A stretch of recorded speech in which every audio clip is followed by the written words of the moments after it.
Good day, everyone. We're back here on my animated fans world, and I finally have an update of the fan I made previously. This is the V2 that I showed off in the last video.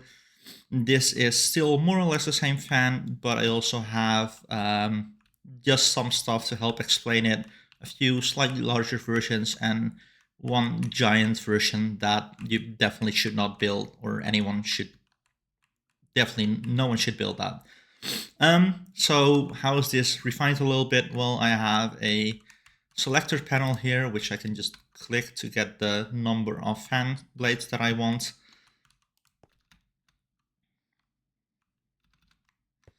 And you can set it to 6, but on 6 it just kind of looks like it's flickering a little bit. But it still sort of works a little bit, but definitely looks better with 3 or 4 blades. And all the comments that I'm getting are definitely saying, hey, the 3 blades is definitely the best looking, and I do agree with that. Here I have basically the same thing. The only difference is that here I'm just getting I'm basically pushing observer signals directly into the fan blades. And on this fan, I still have basically the same fan in the back of it, but every signal that's coming from an observer, I am extending with a repeater on a double delay. So here you can see all of these are on double delay, and if I go over here, you can see everything is basically being extended. This doesn't just delay it, this also gives it like a double length, and the double length of the pulse will also then make the fan blade double wide. This also looks pretty good, I think. Then I have 2 versions here which are slightly larger. This is like in the X and Y, like one it's basically 2 on each side, or 1 block on each side. So if that one is the center plus 4 blocks on like the left and right and top and bottom, then this is the center and 5 blocks. So that one's 9, this one's 11, this one's 13. Let me turn these on as well. So also a difference is that while that one, like the first one, has this setup with the selector panel for the number of blades that you want, this doesn't have that. This just has an input and a very simple clock. And that looks like this. They still look quite good at this scale, but if you're starting to go for fans larger than this, it gets more complicated very quickly because, well, I guess I will go into showing you a little bit about how this works, and hopefully with that I can also explain why going even larger starts becoming more difficult. So how do these work? Before I get to that, I want to get a little bit into what the components are that I'm using. Let me just quickly freeze these as well. What are the components that this consists of? Well, it's observers, it is node blocks, and sometimes there's a hopper or some rails involved as well. Other things that you could be using as well are things like doors. You could use pistons, and you can also combine all of that in various ways. So why would you use any of these versus another block? Let's start with sending a pulse into a node block. A node block will not only, like if this observer sends a signal into this node block, it will not only be observed by this observer, but since this will be strongly powered, it also powers adjacent blocks like this one, but also, for example, this one will also be powered. And that would then trigger both of these. So if I click this, you'll see that both of them turn on. Whereas if you have a hopper instead of a node block, then no adjacent blocks will be observed, or no changes in adjacent blocks would be observed. So if I add this here, only the bottom one will turn on, as you can see, because because the hopper does not conduct the redstone signal to adjacent blocks. You can do the same thing with rails. But an advantage of Rails is that you can like direct the rails in different places, and you can also extend that several blocks long, which becomes very useful once you start getting bigger fans. But rails cannot go vertical, so sometimes you will want to use a door instead, because a door allows you to go vertical a bit. So that's your two vertical observations. A downside of both of these is they need to be on a full block. So for example, a door, it could be placed on a node block, but a door cannot be placed on a hopper.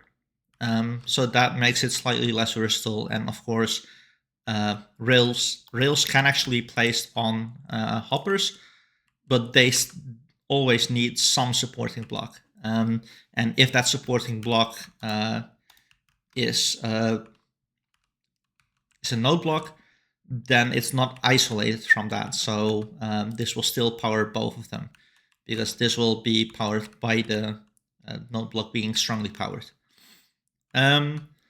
So the main blocks that I'm using obviously observers. I don't know if you could possibly do this without, but you definitely should be using observers. I'm also using a lot of node blocks because they're quite convenient and they don't cause much lag. I also use hoppers.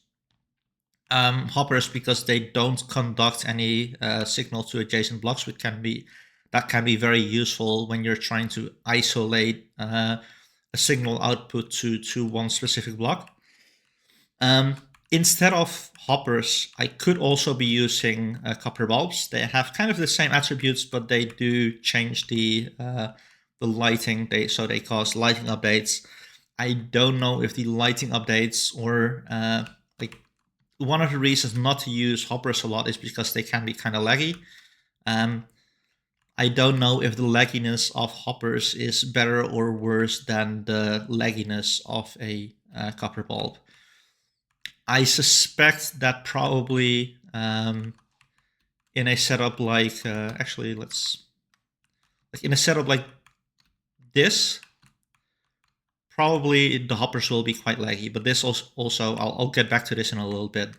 But if you have a setup like this where there's an observer immediately above it, or here we have a node block immediately above it, these will not cause much lag due to a recent update to Redstone where hoppers with a full block on top of it just aren't executing most of their logic when the game updates.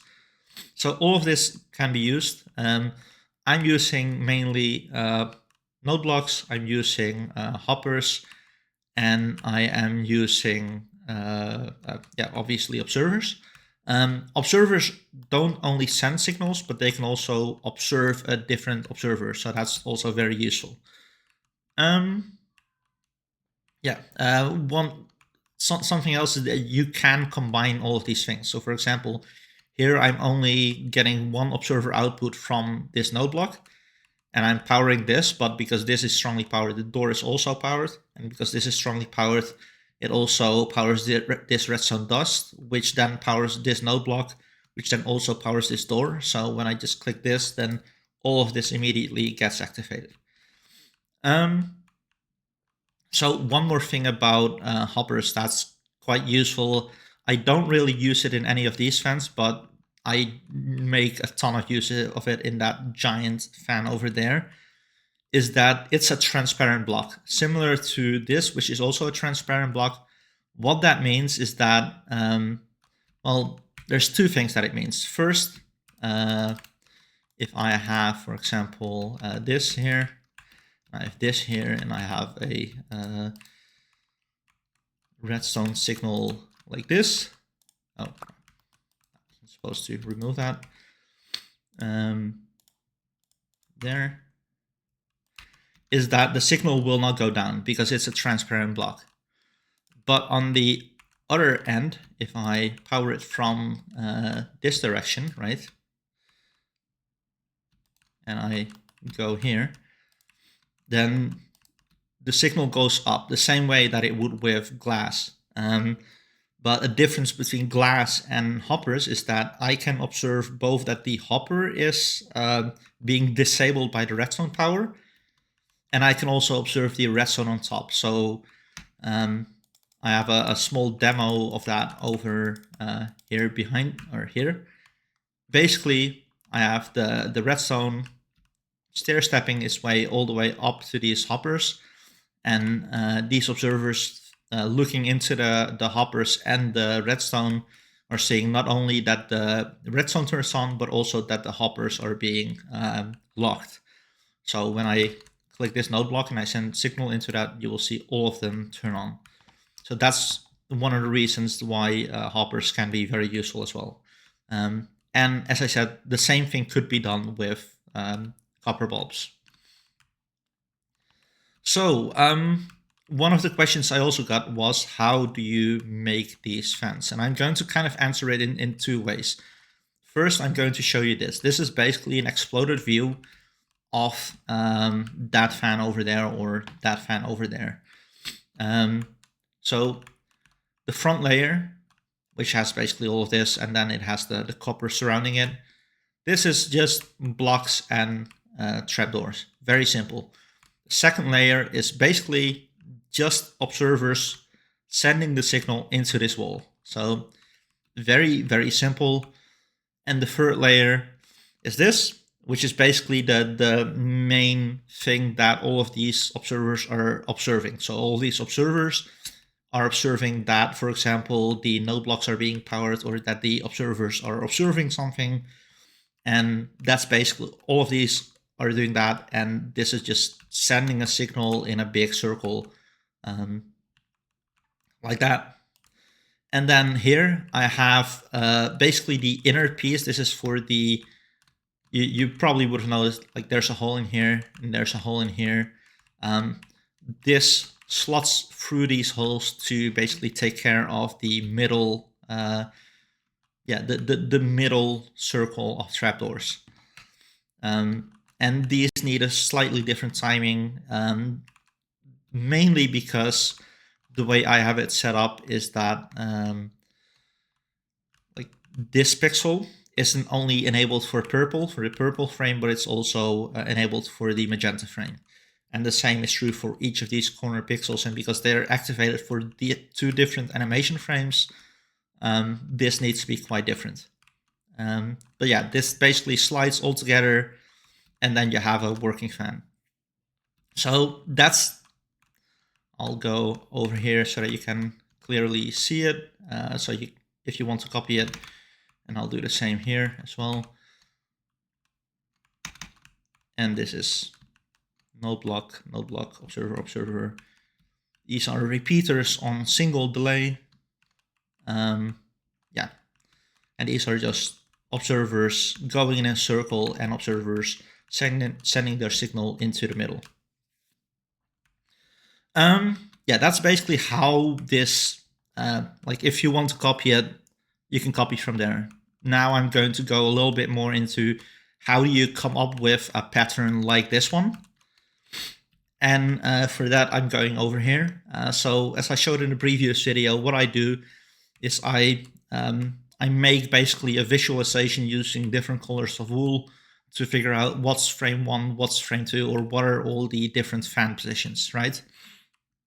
For the purpose of this example, I am going to ignore the center circle because that is slightly more difficult, but it's more or less the same concept. So I'm going to show you how to animate all of this, right? Basically, the same way that the observers that are looking into this are seeing that, for example, the node blocks and the observers are being triggered, the next fan blade can also observe the previous fan blade being activated. And that's how most of this really works. So if I'm going to start here with the pink, then the easiest way to basically get all of this, I got rid of something on my hotbar.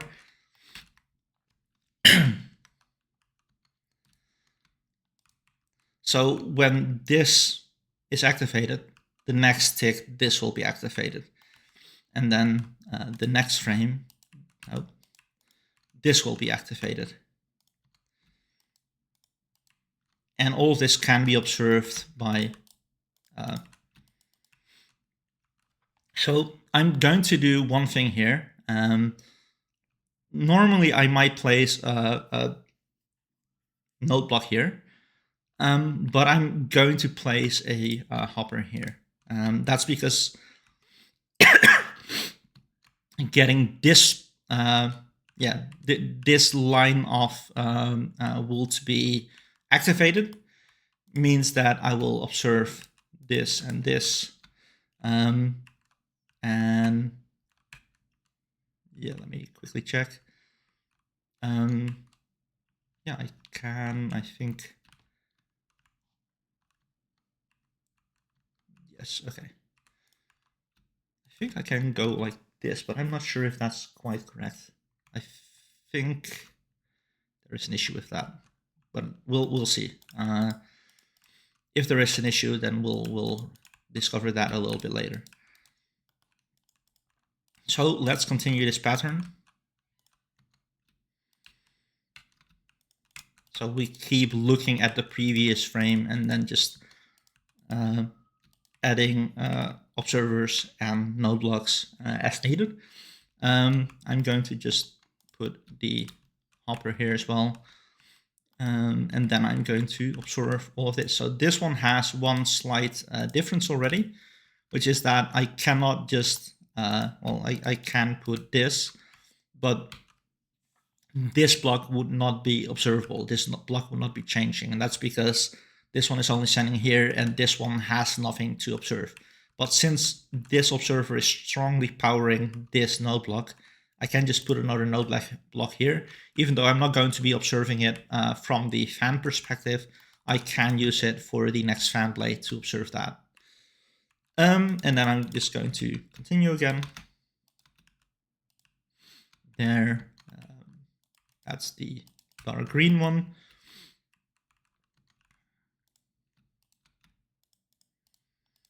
There. And I have the... I don't have the same thing here because this I can just have like this. I'm just going to turn these... Oh, right. I know again what the issue was with this. I'll show you in a little bit, I suppose.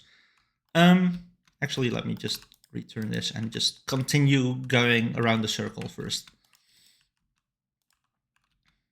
Okay. There. So now we have that set up. Yes, that is the yellow one. What you see here as well is I have an extra one actually behind it. This is so that if I remove this, I can clearly see still, oh, this is supposed to be like connected to the same fan blade as these things. So I will know, okay, that's how it's supposed to be. Going to continue just on this.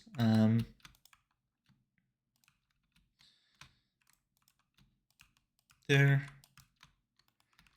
And all of this is still fairly straightforward. Here we have the same thing again that we had here, where in order to observe something here, I will need to place another node block here, which can be observed then.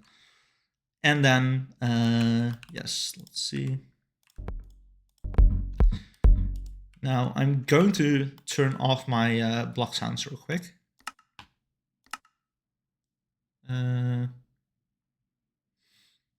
Already turned off. There, okay. And I'm going to just power this. So what you might have seen over here, right, is that I have, like I'm locking the signal with this. Same thing here. I'm just locking the signal by powering this node block. I can do the same thing here or here. It doesn't matter which one. Is that right? Yeah, that's.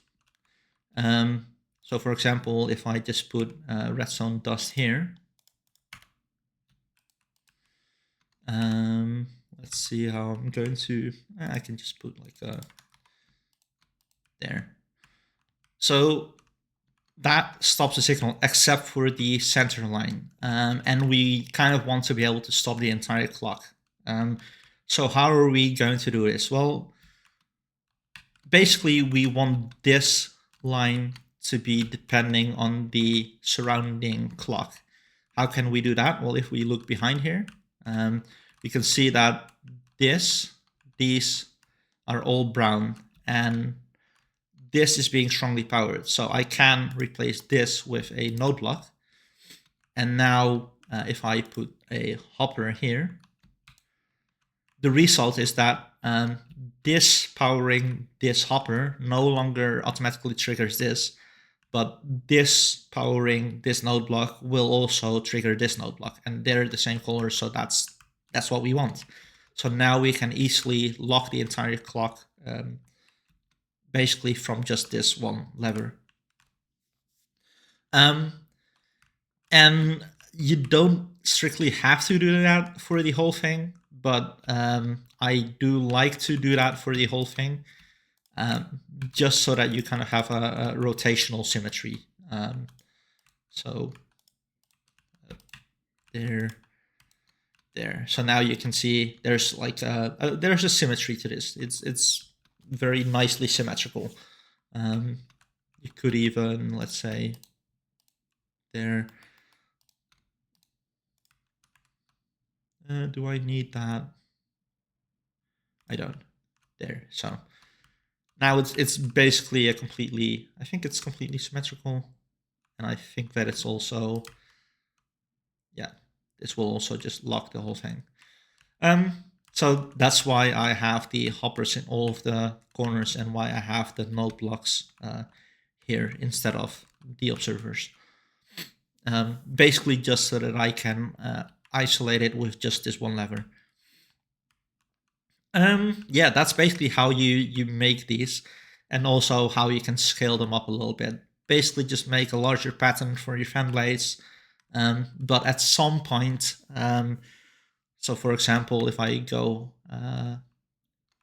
here, for example, let's say I have a observer here, right? Now I cannot just put like 3 node blocks here, because this can only strongly power this one, which will only trigger this and not that. So in order to make this work, what you could do is, well, there's a few things you can do, but you're going to end up at some point needing to use rails. And using rails then allows you to basically create larger areas that are impacted by a single signal. And if we go quickly to like the backside of the, what is it, 13 by 13 fan, then you can see like I'm using a lot more rails here than I have in any of the other fans. So this one has a little bit, but this one basically has nothing for like the inner portion of the clock, only for the outer portion of the clock, only for the inner portion of the clock. Yeah, that's how these work. Now, as kind of a bonus, I'm going to show you this one as well. This one is laggy on my machine, and I have quite a beefy machine. Like I have 9800 X3D and quite a beefy graphics card as well. But if I just turn this on, you'll see like my computer starts to, I'm dropping frames. But yeah, this is a giant fan. This one is 39 by 39. There was a video from Jake Kelton, I think, who was showcasing a lot of Buildstone builds, and he showed the biggest clock, or this biggest fan, which was 31 by 31. And I decided, well, I can make something bigger than that. And so that's what I wanted to include in the video as well. This makes a lot of use of the hoppers that are transparent but also are powerable. Basically, I'm sending a signal into like 1 or 2 places into this whole pattern, and then that redstone power just propagates through the whole thing, and each frame layer is basically isolated with a bunch of hoppers that are being powered from the side or whatever, but just so that they don't end up leaking into the next fan blade. How am I powering all of these? Like I have water streams here, or bubble columns that are being observed. And the bubble columns are being triggered one by moving this backwards and forwards. So if I turn this clock back on, you'll see these are each basically saying, hey, a frame needs to be updated. And that's how this works. I quite like this design, but it's god awful in terms of lagginess. Like no one should ever build this in a survival world. It's going to lag up everything. And part of that is just the insane amount of hoppers that are not covered by a full block. And since they're not covered by a full block, that means that they are actively trying to pick stuff up. So if I, for example, if I go up here and I throw an item in, you'll see it's picked up because these are not being disabled. And that causes them to be, to cause a lot more lag, but also it's enormous, and that's also just going to cause a bunch of lag. Maybe one final thing. It's not, what you see here is I have a bunch of buttons on top of these node blocks. And what you also see here is I have actual carpet on top of the node blocks, which is a little bit more stealth. Why do I do that? Basically so that they don't make noise. That's also why my designs are primarily using node blocks and hoppers, because node blocks and hoppers can be completely silent. And like these trapdoors, they make more than enough noise for all the rest of it. We don't need any like iron door noises or piston noises or whatever to add to that. So that's why, node blocks, rails, hoppers are the blocks I try to stick to as much as possible. Yeah, that's basically all that I had to show here. If you want to understand how to make it, have a look at these things, have a look at these, and see if you can make anything awesome yourself. That's it. I hope you have a great day. If you end up using this to make your own fans, I would love if you tagged me or showed it to me. Otherwise, have a great day.